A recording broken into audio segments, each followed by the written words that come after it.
Greetings, my name is Kerry and welcome back to my channel.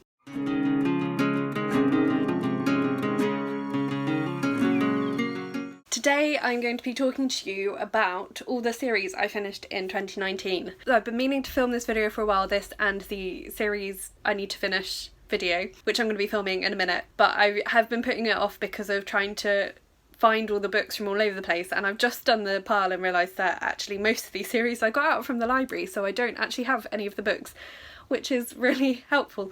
I do have some of them though. So I finished a total of 1, 2, 3, 4, 5, 6. I finished or caught up with 8 series in 2019, so that's series that either complete and I've read the whole thing, or they're ongoing but I am up to date with them. The first series that I finished in 2019 was To All the Boys I Loved Before by Jenny Han. This is a YA contemporary trilogy about Lara Jean. Yeah, it's just about her life and her relationships. I see, this is so long ago that I've finished this series that I can't really remember.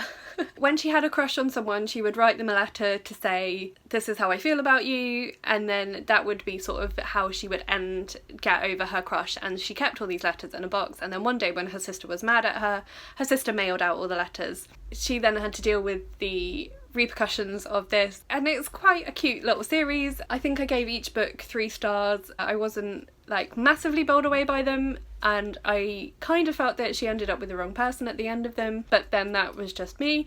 I have been meaning to watch the Netflix series. Actually, the whole reason why I read the books was so I could watch the Netflix series. I think they've done the first 2, made them into movies now, and I still haven't got around to watching them yet, but never mind. Yep, so I quite enjoyed that series. Not one I think I'll reread ever, which is why I got them out from the library, but yeah, they were quite enjoyable. So the next 2 is a bit of an interesting one because they are mini-series within a bigger series.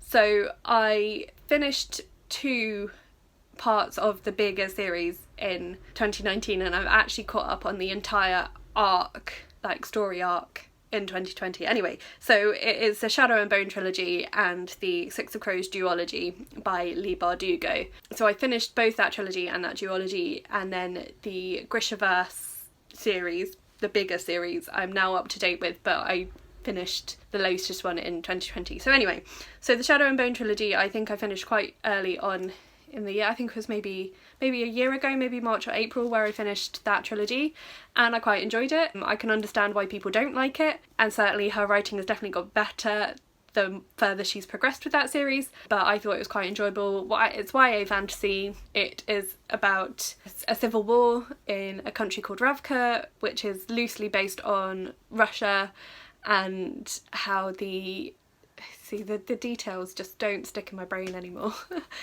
I think most people, though, watching BookTube or on BookTube are fairly familiar with the Grishaverse. If you like fantasy, if you like YA fantasy particularly, I think it's an enjoyable series. Like, I mean, it's not the greatest series ever written, but I think it's actually quite important to read the Shadow and Bone trilogy if you want to progress with the series, because it just gives a lot of context to what happens in the later books that I think will make more sense if you've read that. And certainly the Six of Crows duology is much better in terms of its writing quality and is a very enjoyable series, so I finished that one as well. I read that quite quickly. I think I read one in May and one in June or something like that. Really enjoyed them. So Six of Crows is set in another country within the same world. The city is called Ketterdam. I can't remember what the nation is called. So it's loosely based on Amsterdam on the Netherlands, and it's about a small a gang, a group within a gang who are employed to carry out a heist to try and capture a scientist who's developed a drug which enhances the power of the Grisha, of the powered people, but also is highly addictive and can end up killing them. They have to infiltrate a fortress basically to try and free this person. Very clever. I love heist stories. If you ever saw the series Hustle on BBC UK, I just really love that series, and it's kind of like similar. I get a similar vibe from it to like murder mysteries, of trying to figure out how they're going to get themselves out of the situation and all the plot twists and turns, and I really got that feeling. Like the thing that it reminded me of most was Hustle, and I just really enjoyed both of those books. So loads of people really highly rate these books, particularly more so than the Shadow and Bone trilogy, and I can understand why. I enjoyed them more, but I did enjoy the first trilogy as well. The next series that I finished in 2019 was the Miss Marple series by Agatha Christie. So Miss Marple is her old lady detective who lives in a little village called St Mary Mead and is definitely underestimated but manages to solve a lot of mysteries. So there were 14 books in this series and I read them as part of the Mission Marple hosted by Mara from Books Like Woe, who I do credit for getting me more interested in reading Agatha Christie, and I've just been really enjoying. I'm now reading through the Poirot series and I'm just really loving it. So there are, I think that it's 12 novels and 2 short story collections in this series and just really clever. Like I was just saying about the heist narratives, I love murder mysteries because I love seeing if I can figure out who done it before the end of the book, before the big reveal, and the more I read Agatha Christie, the more I become familiar with her tropes, and I do, most of the time I get some of it, but I don't always get all of it, and that's what I like about it, is that like when I do figure it out I feel really clever, and when I don't I'm just impressed by Agatha Christie's writing because it's never out of nowhere. I don't like mystery stories where the reveal is a massive surprise, because I don't think then the author's done the work to build up, because you should be able to figure it out from the clues, or at least figure some of it out. So if it comes completely out of the blue then it's not good writing, whereas Agatha Christie writes so well that you can generally figure out a lot of the story, but you're not always going to get to the correct result the way Miss Marple does or Hercule Poirot does. So yeah, really enjoyed that series. The next series that I caught up on was the 44 Scotland Street series by Alexander McCall Smith. So this is his series set in Edinburgh. The books were originally published as daily chapters in the Scotsman newspaper, and then after he's written a certain amount and resolved some of the narratives, then they are put together, bound up into essentially a novel. There is a certain amount of resolution at the end of each book, but there are also continuing stories through all of the books. The latest one was called The Peppermint Tea Chronicles, I think it was that one, and I read that in the summer. Enjoyed it as much as I always enjoy them. Some developments that really benefited one of my favourite characters, which is Bertie, who I think just everyone loves Bertie. He's a great character. I mean, not a lot to say about them because by the time you get that far into them there's just so much has happened. It is a bit like a soap opera really. But this is the first book, 44 Scotland Street, and in the first book all of the characters live in the same house, like flats within the same building. Their stories have all spiralled off in lots of different directions, so really do recommend them if you just want like a light cosy read. Again, these are really good for that. The next series I finished was, or caught up on, I don't know if there are going to be more in this series, I hope so, was Dumplin by Julie Murphy. So I read Dumplin in 2018 and I read Puddin last year.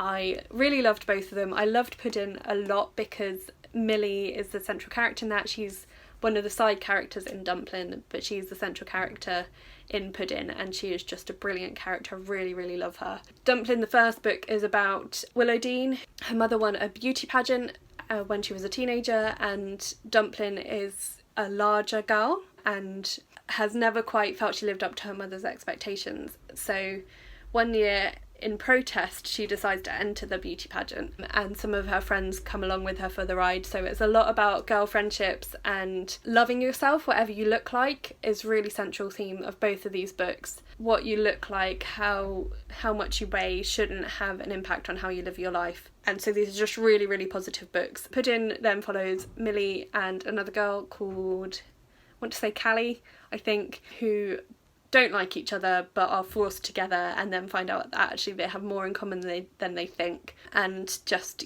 really enjoyable. And Dumplin has been made into a Netflix film, which is excellent. I have watched that one and it's just really lovely, really lovely. So really highly rate this series. The next series that I caught up on, there's only one book out in the series at the moment. I'm so excited for the second one, which is coming out later this year. Anyway, so that was An Absolutely Remarkable Thing by Hank Green. It's his first book and it was just brilliant. It's science fiction, but in like a real world setting. So it's set very much in a very similar world to ours, a similar time to ours.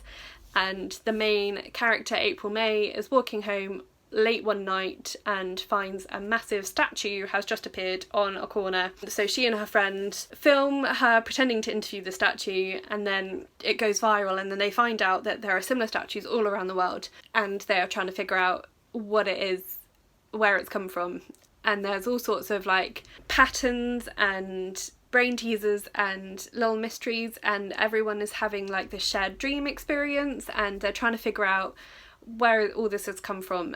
So it's really interesting because there are some people that are very supportive of it and some people that are very much against it, and to see that interplay. And I really liked April May as a character because she said that she was going to be an unreliable narrator, and she was. So I'm really excited for the next book to come out, but I'm counting that as a series that I'm up to date on because I am. Right, there's only one book so far, but that still counts. And then finally, the final series that I finished in 2019 was The Illuminae Files by Amie, Kaufman and Kristoff. So this is YA science fiction set, well, it all revolves around an attack on a illegal mining colony by a large corporation, and then the fallout of that and what happens, and it's all told in mixed media format, so reports and interviews and different things, just really cleverly put together. Each book, there's 3 books in the series, and each book focuses on a different pair of teenagers and how they are trying to deal with the situation in their like setting. So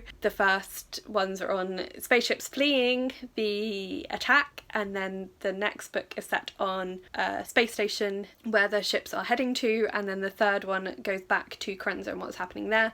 By the end of the third book, all of the characters have been reunited, but there's also an ongoing story of them trying to prove what has happened and what this organisation has done, attacking the colony and trying to get some justice. Again, this is a very popular series on BookTube, so if you haven't read it, I really do recommend it. I picked it up because of BookTube and I was not disappointed. And I can be quite anti-hype, like I am a bit nervous about picking up things that have been really, really hyped because I'm worried I'm going to be disappointed, but this did not disappoint me. So that is it.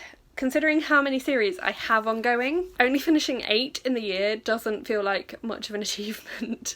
So I'm going to film for you in a minute all the series that I have still got ongoing. So that's one of my goals for 2020, is to try and get through some more of these series, and I have actually already completed 2. I completed 2 in January and I haven't finished any more since, but that was a good start to the year. Let me know how you did with getting on with series in 2019. Have you read any of these books and what did you think of them?